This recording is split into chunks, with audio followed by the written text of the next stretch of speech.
Hello guys, welcome to my channel. இந்த வீடியோவில் நம்ம ரெண்டு மொபைலோட கம்பேரிசன் வீடியோ தான் நம்ம பார்க்க போகிறோம். OPPO F21 Pro 5G and OPPO Reno 8 Pro. இந்த ரெண்டு மொபைலுக்கும் அப்படி என்ன பெரிய வித்தியாசம்? ஸோ உண்மையிலேயே நம்ம கொடுக்குற காசுக்கு எந்த மொபைல் ஒர்த்தான மொபைல் அப்படின்றது எல்லாமே ஃபுல் டீட்டெயில்டாக இந்த வீடியோவில் பார்த்து தெரிஞ்சுக்கலாம். இப்போ வாங்க வீடியோக்குள்ளே போகலாம்.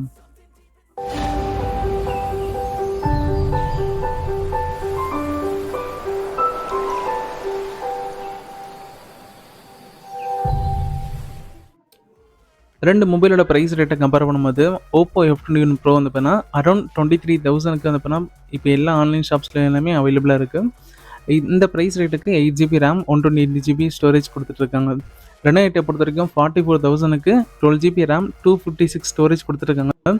ஸோ அந்தந்த ப்ரைஸ் ரேட்டுக்கு ரேம் அண்ட் ஸ்டோரேஜ் வந்து பண்ணால் போதுமானதாக தான் இருக்குது. ஸோ மற்ற ஃபீச்சர்ஸையும் நம்ம கம்பேர் பண்ணி உண்மையிலேயே இந்த மொபைல் அந்த ரேட்டுக்கு ஒர்த்து தானன்றதை நம்ம பார்ப்போம். ஸோ நெக்ஸ்ட் வந்து பார்த்தீங்கன்னா நம்ம இந்த வீடியோவில் பார்க்க போகிறது இந்த ரெண்டு மொபைலோட டிஸ்பிளே கம்பேரிசன் நம்ம பார்க்க போகிறோம். ஓப்போவை பொறுத்த வரைக்கும் 6.43 இன்ச்சுக்கு ஒரு AMOLED டிஸ்பிளே கொடுத்துருக்காங்க. இதோட பிக்சலில் வந்து பண்ணால் நார்மலாக தான் இருக்குது. அண்ட் தென் Reno 8 பொறுத்த வரைக்கும் 6.7 இன்ச்சுக்கு ஒரு AMOLED டிஸ்பிளே. பிக்சலை பொறுத்த வரைக்கும் ரெண்டுமே பெரிய வித்தியாசம்லாம் இல்லை, ஒரு மைல்டான டிஃப்ரென்ஸாக கொடுத்துருக்காங்க. ப்ரொடக்ஷனை பொறுத்த வரைக்கும் இது ஸ்காட் செக்ஷனல் கிளாஸ் ப்ரொடக்ஷன் ஓப்போவில் வருது. அண்ட் Reno 8ல் கொரில்லா கிளாஸ் ப்ரொடக்ஷனோட வருது. இப்போ ஓரளவு பார்க்கும்போது Reno 8ல் டிஸ்பிளே அண்ட் கிளாஸ் ப்ரொடக்ஷன் தான் அட்வான்டேஜாக பார்க்க முடியுது. ஸோ நெக்ஸ்ட்டு இந்த மொபைலோட வெயிட் வந்து பார்த்தீங்கன்னா ஓப்போவை பொறுத்த வரைக்கும் 173 வெயிட் வந்து பார்த்தீங்கன்னா ஒரு லைட் வெயிட்டு அண்ட் தின் சைஸாகவும் கொடுத்துருக்காங்க. Reno 8 பொறுத்த வரைக்கும் அது ஒரு லைட் வெயிட் தான், கொஞ்சம் மைல்டான வெயிட் இன்க்ரீஸ் பண்ணி கொடுத்துருக்காங்க. ஸோ ஓஎஸை பொறுத்த வரைக்கும் ரெண்டு மொபைல்லையுமே Android 12 OS தான் இன்ஸ்டால் பண்ணி கொடுத்துருக்காங்க. அண்ட் அந்த கலர் ஓஎஸோட வெர்ஷனில் வந்து பார்த்தீங்கன்னா ஒரு 0.1 வந்து பார்த்தீங்கன்னா இன்க்ரீஸ் பண்ணி OPPO Reno 8ல் கான்ஃபிகர் பண்ணி கொடுத்துருக்காங்க. ஸோ இதில் பொறுத்த வரைக்குமே ரெண்டுமே ஆல்மோஸ்ட் ஒன்றுன்னு தான் சொல்லுவேன், பெருசாக எந்த வித்தியாசமும் கிடையாது. ரியர் கேமராவை பொறுத்த வரைக்கும் OPPO F21 Proவில் 64 மெகா பிக்சலுக்கு ஒரு ஒயிட் கேமரா, 2 மெகா பிக்சலுக்கு ஒரு மேக்ரோ அண்ட் 2 மெகா பிக்சலுக்கு டெப்த் கேமரா கொடுத்துருக்காங்க. அல்ட்ரா ஒயிட் கேமரா எதுவுமே இதில் அவைலபிள் கிடையாது. இதனால் நம்ம வீடியோ வந்து பண்ணால் 30 FPS HD ரெசல்யூஷனுக்கு நம்ம ஷூட் பண்ணிக்க முடியும். அண்ட் தென் Renoவை பொறுத்த வரைக்கும் 50 மெகா பிக்சலுக்கு ஒயிட் கேமரா, 2 மெகா பிக்சலுக்கு மேக்ரோ அண்ட் 8 மெகா பிக்சலுக்கு அல்ட்ரா கேமரா ஃபெசிலிட்டி இதில் அவைலபிள் இருக்குது. இதனால் நம்ம 4Kல 30 FPS வரைக்கும் அண்ட் எஸ்டியில் வந்து பார்த்தீங்கன்னா 30, 60, 120, 240 FPS வரைக்குமே நம்ம வீடியோ ஷூட் பண்ண முடியும். ஃப்ரண்ட் கேமரா பொறுத்த வரைக்கும் OPPO F21 Proவில் 16 மெகா பிக்சலுக்கு ஒரு ஃப்ரண்ட் கேமரா கொடுத்துருக்காங்க. ஆனால் இதை கம்பேர் பண்ணும்போது Reno 8ல் வந்து பார்த்தீங்கன்னா 32 மெகா பிக்சலுக்கு ஒரு ஃப்ரண்ட் கேமரா இருக்குது. ஸோ இதனால் நம்ம ஒரு இமேஜ் நம்ம ஃப்ரண்ட் கேமராவில் ஒரு செல்ஃபி எடுக்கிறோம் அப்படின்னா அதில் இருக்க இமேஜோட குவாலிட்டி அண்ட் அதில் இருக்க சப்ஜெக்ட் வந்து பண்ணால் ரொம்ப கிளியராக வந்து பண்ணால் கேப்சர் ஆகுது.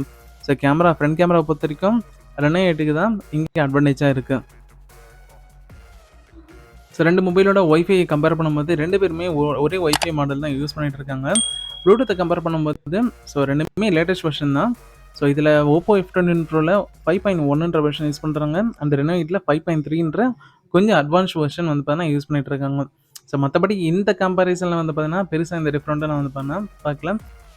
ஸோ இதை பொறுத்த வரைக்கும் ரெண்டுமே வந்து பண்ணால் சேம் அப்படின்ற மாதிரி தான் நான் பார்க்குறேன்.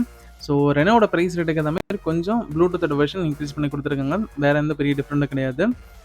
ஸோ ப்ராசஸர் பொறுத்த வரைக்கும் பார்த்தீங்கன்னா OPPO F21 Proவில் Qualcomm Snapdragonோட 695 5G அப்படின்ற ப்ராசஸர் யூஸ் பண்ணுறாங்க. அந்த Reno 8 பொறுத்த வரைக்கும் MediaTek Dimensity 8100 Max அப்படின்ற ப்ராசஸர் வந்து பண்ணால் யூஸ் பண்ணிகிட்டு இருக்காங்க. இது ரெண்டுத்தோட பெர்ஃபார்மன்ஸ் நம்ம செக் பண்ணி பார்த்தோம் அப்படின்னா ஸோ CPU பெர்ஃபார்மன்ஸில் பெரிய டிஃப்ரெண்ட்டே இருக்குது. ஸோ ஸ்னாப்ட்ராகனை விட நம்ம அந்த MediaTek வந்து பார்த்திங்கன்னா டபுள் மடங்கு பெர்ஃபார்மன்ஸ் வந்து பண்ணால் CPU பெர்ஃபார்மன்ஸில் இருக்குது.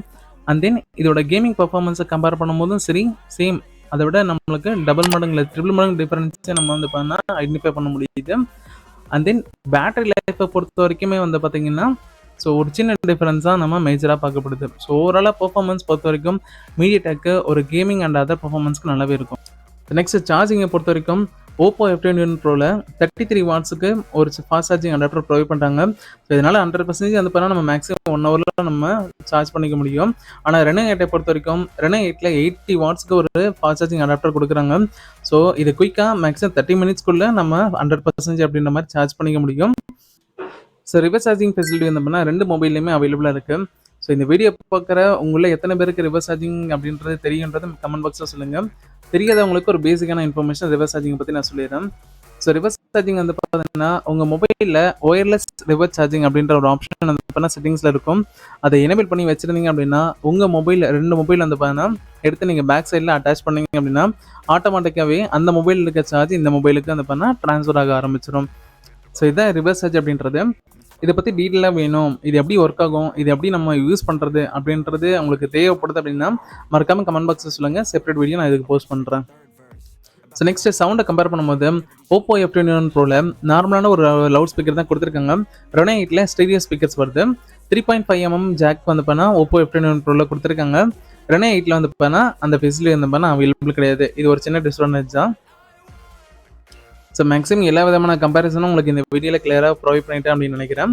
ஸோ இதில் வந்து பார்த்தீங்கன்னா இந்த 2 மொபைலில் எந்த மொபைல் வாங்கினா பெஸ்ட்டாக இருக்கும், எது ஒர்த் ஃபார் மணி அப்படின்றத பார்க்குறதுக்கு முன்னாடி ஸோ இந்த 2 மொபைலுக்கும் அட்வான்டேஜ் என்ன, டிஸ்அட்வான்டேஜ் என்ன, ஸோ அப்படின்றத நான் உங்களுக்கு டீட்டெயிலாக இந்த வீடியோவில் நான் சொல்கிறேன். அதை பார்த்துட்டு அதுக்கப்புறமா உங்களுக்கு எந்த மொபைல் வாங்கினா கரெக்டாக இருக்குன்றதை நீங்கள் முடிவு பண்ணுங்கள். ஸோ Reno 8 பொறுத்த வரைக்கும் டிஸ்அட்வான்டேஜ்னு வந்து பண்ணால் பெருசாக எதுவுமே இல்லை. எல்லாமே வந்து பண்ணால் அந்த ப்ரைஸ் ரேட்டுக்கு அட்வான்டேஜஸாக தான் இருக்குது. பட் OPPO F21 பொறுத்த வரைக்கும் ஒரு சில நெகட்டிவ்ஸ்லாம் இருக்குது. ஒரு ஆவரேஜான கேமரா அண்ட் ஸ்னாப்ட்ராகன் வந்து பார்த்தீங்கன்னா 600 சீரிஸில் தான் யூஸ் பண்ணியிருக்காங்க. ஒரு 800 சீரிஸில் கொடுத்துருந்தா நல்லா இருந்திருக்கும். அல்ட்ரா வைட் கேமரா கிடையாது. 33 வாட்ஸுக்கு ஒரு நார்மல் சார்ஜ் தான் கொடுத்துருக்காங்க. இன்னும் கொஞ்சம் இன்க்ரீஸ் பண்ணியிருக்கலாம். பிளாஸ்டிக் ஃப்ரேம் கொடுத்துருக்காங்க. ஸ்டீரியோ ஸ்பீக்கரும் கிடையாது. ஸோ இது எல்லாமே ஒரு டிஸ்அட்வான்டேஜஸ் தான். 20,000 மேலே ஒரு மொபைல் வாங்குறோம் போது இது எல்லாமே கொஞ்சம் இருந்திருந்தால் நல்லா இருந்திருக்கும். அண்ட் தென் ஒரு பட்ஜெட்டுக்குள்ளே நீங்கள் வாங்கணும் அப்படின்னு எதிர்பார்த்தீங்கன்னா இந்த மொபைல் நீங்கள் ப்ரிஃபர் பண்ணுங்கள். அப்படி இல்லைனா Reno 8 நீங்கள் சூஸ் பண்ணிக்கோங்க. மறக்காமல் நம்ம சேனலை சப்ஸ்கிரைப் பண்ணிடுங்க. நம்ம அடுத்த வீடியோவில் பார்க்கலாம். பாய்.